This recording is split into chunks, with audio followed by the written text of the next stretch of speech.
Now let's discuss the rest part of lecture number 4। तो हम यहाँ पर थे, वो वीडियो अचानक से कट गई थी। यहाँ पर 10 kg वाला आगे जा रहा 30 मीटर पर सेकंड से 20 वाला। तो हमने यहाँ पर देखिए, मैंने पहले जैसे अपने लोगों यहाँ पर थे ये कर रहे थे, हमने रिलेटिव सेल्फिंग यहाँ पर नहीं हो, स्टॉप हो जाए, वो वेलोसिटी भी निकाल ली थी, वो टाइम भी निकाल लिया था, उसका ग्राफ भी देख लिया था, कैसे acceleration of centre of mass 0 होता है जब कोई एक्सटर्नल फोर्स नहीं लगती है, ये भी देख लिया था।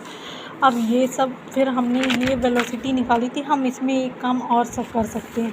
कोई एक्सटर्नल फोर्स नहीं लग रही है तो रिलेटिव ये फ्रिक्शन इंटरनल फोर्स की तरह काम कर रहा है, तो हम अपना एक्सटर्नल 0 है तो इनिशियल और फाइनल मोमेंटम बराबर करके फाइनल वेलोसिटी निकाल सकते हैं, जिससे वो सब साथ में चल रहे हैं, ये दोनों साथ में चला तो वो 10 मीटर पर सेकेंड है। पी इनिशियल बराबर पी फाइनल कर देंगे आप। अब फिर हमसे यहाँ पर फ्रिक्शन तो काइनेटिक लग रहा है, क्योंकि मैंने बताया था कि रिलेटिव स्लिपिंग हो रही हो तो उस केस में काइनेटिक फ्रिक्शन लगता है, और यहाँ पर फिसला फिसली हो रही है तो काइनेटिक फ्रिक्शन लगेगा। तो काइनेटिक फ्रिक्शन 10 kg पे हम लगा सकते हैं। वर्क एनर्जी थ्योरम लगाएंगे तो ग्रेविटी ऊपर की तरफ, नॉर्मल भी परपेंडिकुलर ही लग रही है इन दोनों का, तो वर्क वैसे ही 0। फ्रिक्शन का is to change in kinetic energy, that is initial इसकी 30 थी वेलोसिटी, बाद में 10 से चलने लगा, तो हाफ एम वी फाइनल का whole square minus half m v initial का होल स्क्वायर माइनस 4000 आ गया। अब ऐसे ही हम 20 kg वाले पे फ्रिक्शन का वर्क निकालेंगे। तो पहले 20 kg वाला रेस्ट पे था, बाद में वो 10 से चलने लगा, तो यहाँ पर half m v square minus 0, तो इसका 1000, तो net work done by friction कितना आया -3000।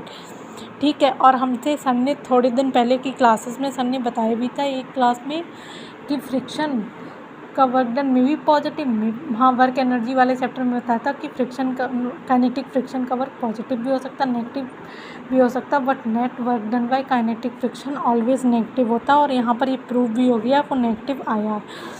अब फिर ये पूछा है कि before coming to rest displacement बताना है ब्लॉक का, डिस्प्लेसमेंट बताना है प्लेटफॉर्म का। तो d is equal to u t plus half a t square. तो डिस्प्लेसमेंट ऑफ ब्लॉक हम ग्राउंड फ्रेम से भी निकाल सकते हैं। तो ब्लॉक पहले 30 से चल रहा था, अब 10 सेकेंड तक हम ये बात कर रहे हैं। 10 सेकेंड पे उसकी वेलोसिटी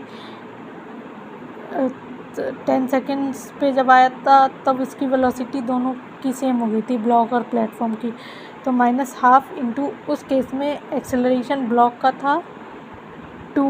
ये तो FVD बना के मैंने यहाँ पर समझाया था कि कैसे 2 निकला था, क्योंकि जब 30 मीटर वाला आगे जा रहा है तो इस पर फ्रिक्शन पीछे लगेगा, वो भी म्यू इंटू नॉर्मल इसका 100, तो 0.2 इंटू 100 करेंगे तो 20 पीछे लग रही है फ्रिक्शन, और 10 kg मास है तो 20/10, तो -2 पीछे की तरफ इसका एक्सेलरेशन आ गया 2। तो हाफ ए इंटू टी स्क्वायर। तो डिस्प्लेसमेंट ब्लॉक का आ जाएगा 200। ऐसे ही हम प्लेटफॉर्म का निकालेंगे तो उसका डिस्प्लेसमेंट 50 आ जाएगा हाफ ए टी स्क्वायर से। ठीक है। डिस्प्लेसमेंट प्लेटफॉर्म का, तो डिस्प्लेसमेंट ब्लॉक का with respect to platform 150 metre आया है, और हम ये प्लेटफॉर्म से भी कर सकते हैं। Velocity of A with respect to B कितनी आ रही है, देखिए वेलोसिटी ऑफ ए मतलब ब्लॉक की माइनस प्लेटफॉर्म के रिस्पेक्ट में, तो ब्लॉक माइनस प्लेटफॉर्म, तो ब्लॉक की 30 थी, प्लेटफॉर्म की 0 थी, तो +30 आ गई। और एक्सेलरेशन तो हमने निकाला था, ऐसे ही हम इस पे फ्रिक्शन आगे लग रहा होगा तो इस पे फ्रिक्शन 20 आगे डिवाइडेड बाय 20, तो इसका आगे की तरफ एक्सेलरेशन बना रहा और इसका पीछे की तरफ 2 आ रहा है। तो acceleration of block with respect to platform is -2 minus plus का 1, तो प्लस माइनस करेंगे प्लस का 1, क्योंकि उसका एक्सेलरेशन तो -3 आ रहा है acceleration of block with respect to platform. तो यहाँ से हम displacement of block with respect to platform जब सॉल्व करके निकालेंगे तो वो 150 आई कैप आ जाएगा।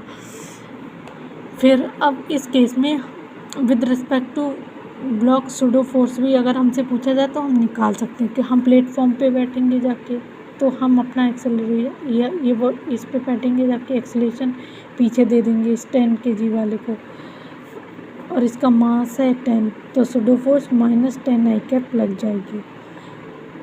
हम इस पे बैठेंगे तो ये हमें रेस्ट पे दिखाई देगा, हम इसे देख रहे हैं तो इसे हम पीछे दे देंगे। सर ने बताया भी था pseudo force on 10 kg mass of block into acceleration of आदमी, क्योंकि ये इस पे बैठा जाके प्लेटफॉर्म पे तो उसका भी तो एक्सेलरेशन बन हो गया, तो ये चलती हुई फ्रेम से इसे देखेगा तो अपना एक्सेलरेशन इसे पीछे साइड दे देगा ना। तो वो ये आपको न्यूटन और लॉस ऑफ मोशन में अच्छे से पढ़ लिया होगा। तो 10 माइनस आई कैप यहाँ पर माइनस होगा। फिर ये दूसरा क्वेश्चन है। अब मेथड 2, एक मेथड से तो हमने यहाँ पर ये लगाया फ्रिक्शन का वर्क डन निकाला।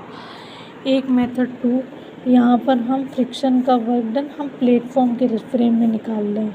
तो work done by friction on 10 kg, तो 10 kg पे 20 न्यूटन का फोर्स पीछे लग रही है फ्रिक्शन, उसका डिस्प्लेसमेंट प्लेटफॉर्म के रिस्पेक्ट में 150 हुआ, और ये 20 kg प्लेटफॉर्म के रिस्पेक्ट में ही देख रहे हैं तो फ्रिक्शन का वर्क डन, इसमें तो डिस्प्लेसमेंट 0 हुआ होगा, क्योंकि जिस वेलोसिटी से प्लेटफॉर्म जा